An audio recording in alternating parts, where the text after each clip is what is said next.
particular interventions that we've focused on over the last 5 months have been within two streams. The first stream is the maintenance of what we achieved prior to the Saving 1,000 Lives campaign starting, which was work we did on the international sepsis bundle on our own first, and then within the NLIA support.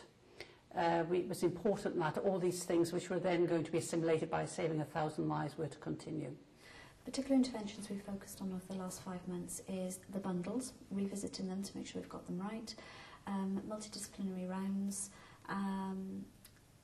ventilator-associated pneumonia, and also some post-discharge visits. The lessons that we've learned have been, it's very, very important to just take small little steps and review them and keep on revisiting them. We understand now that it's a job never finished. It's constantly reviewing it all the time, going back, because the situation, the environment can change, and you then have to make changes accordingly. I think, as I've said before, it's very important for us to have chosen the right people to lead on it, because they're able to make the staff committed and enthusiastic. That's been very, very important. The documentation has to be accurate. If we are not rigorous in our collection of our data, then we really do have problems because we get inaccuracies. So it's all small, detailed. It is quite a detailed process altogether, much so more than we initially thought, I think.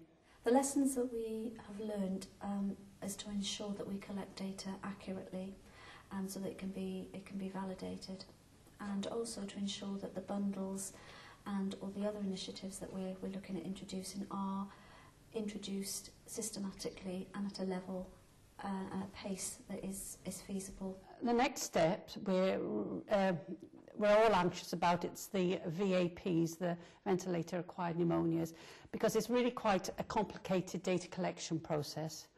I remember that we thought the central venous compliance was quite difficult, but this one is even more difficult because this isn't going to be nurse-led. You need equal input from the physiotherapists, the consultants, the nursing team, and infection control. So there's 4 different groups that could lose data. The one thing that stands out within this period of the campaign is the commitment of our staff and bringing their care back to basics, to be looking at the basics of care, to make sure we've got that right before we move on to more complicated issues.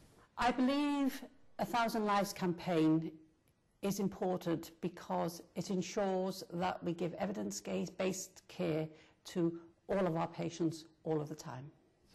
The 1,000 Lives campaign is important to me because, again, it brings us back to basics, and it promotes us to be working as a team.